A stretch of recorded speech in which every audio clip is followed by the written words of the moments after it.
Audio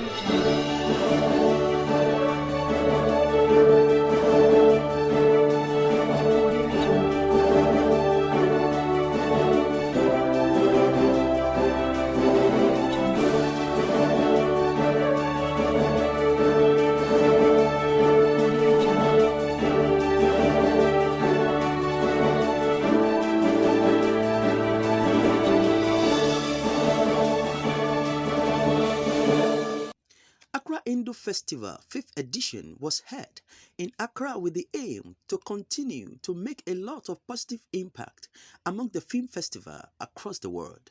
Speaking to the media, the organizer for Accra Indo Festival, he urged for more support from the public in order to sustain the great testament in the film festival in Ghana. Industry professionals and passionate audiences who share our love for the arts of cinema.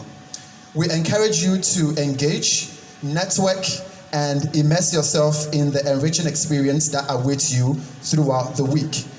To the talented filmmakers whose work we are about to witness, your dedication, creativity, and commitment to your craft are truly commendable. Thank you for entrusting us with your stories, for daring to be different. Your films have the power to leave a lasting impact on our hearts. So much. This year is the 5th edition of the festival, and everybody who has followed the festival will identify that, this year, one of the things we did differently is the fact that as part of our incubator program called AIF Film Arts, which is part of the preliminary activities that we do leading to the festival, we actually collaborated with 2 extra countries, including Ghana. So we did Ghana, Nigeria, and Uganda. That's one of the new things that we did. In addition to that, you can also realize the fact that our film, the number of days that we have for the festival has increased, and so we have a lot of activities which include workshops, masterclass classes, industry conversations, and amazing films for people to experience. On sets right now, we're going to set up a game center here.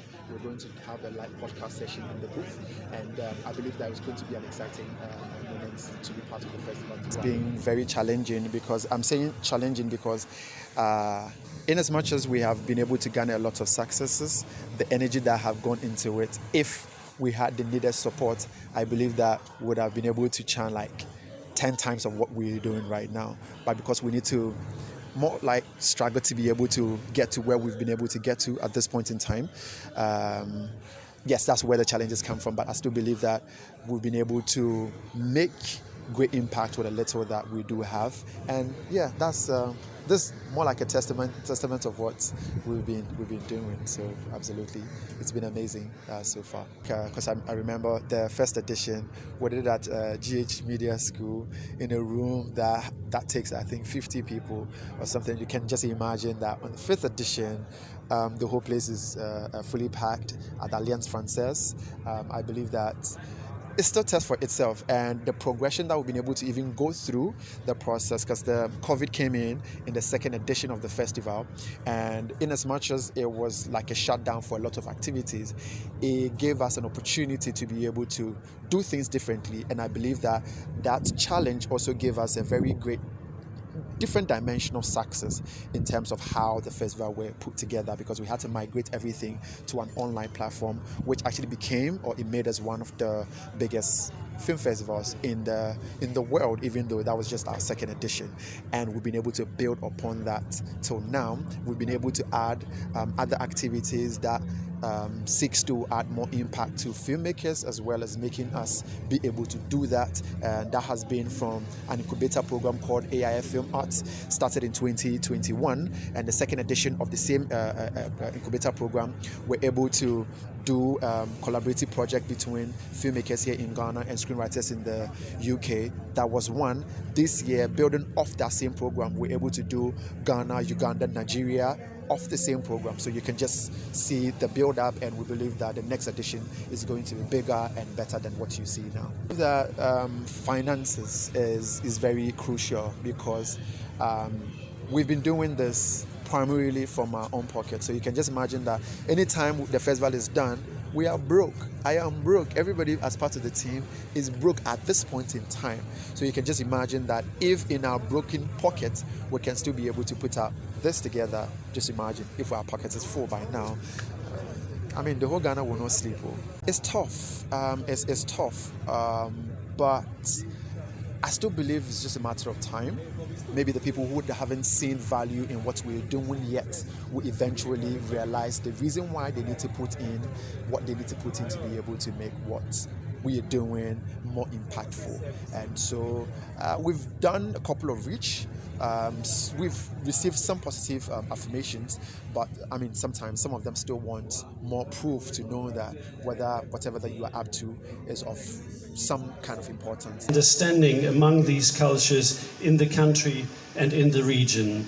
And looking at the current situation, including the security challenges in the region we are living in, I think the value of filmmakers also in this regard cannot be underestimated. It touches on Ghana's surfing culture and shares the journey of Australian surfer Lucy Small as she travels to Ghana to connect with women surfers.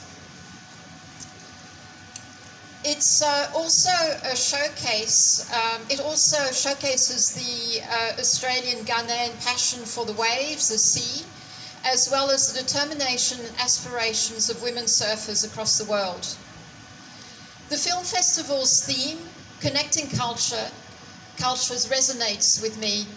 Multiculturalism is at the heart of Australia's identity.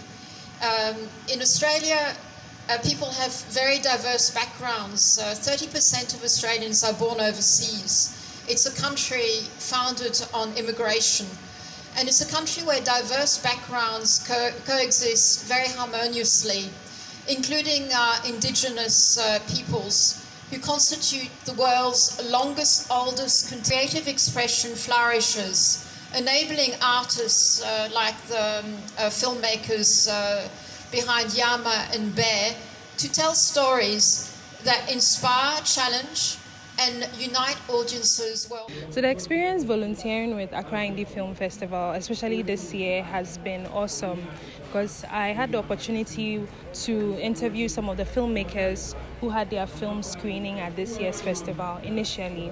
So we did a filmmakers conversation series. We were having Instagram lives and Zoom conversations with them and getting a sense of, their struggles and basically what their projects are about. So it was a really great experience. And now being on the grounds is a different story altogether because on the grounds you really can't tell what can go wrong at any time. You just have to be present.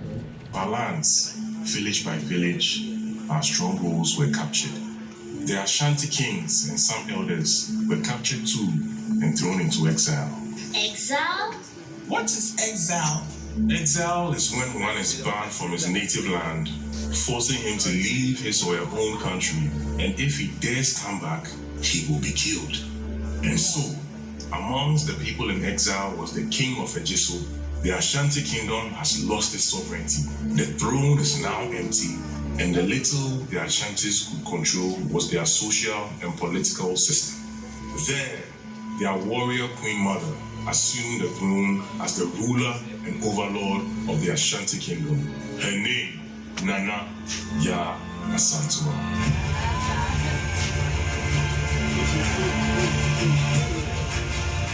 I mean, it's for us to tell a lot more stories. Like I said, there are several stories that needs to be told. Asantua is just one of many.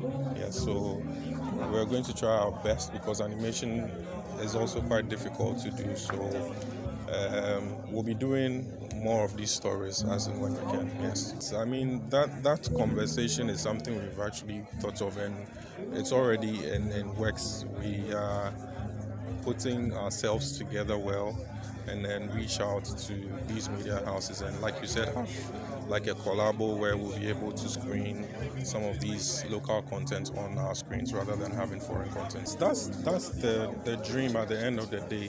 That's the whole plan. That's a point in time where, like you said, when you turn on your TV screens, you are going to see locally made animated content.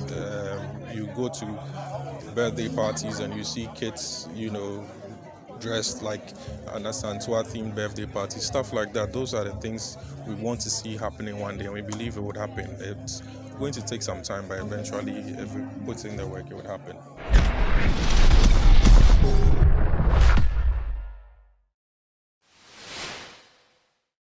Thank you for watching Nation One TV. Kindly subscribe for more news updates.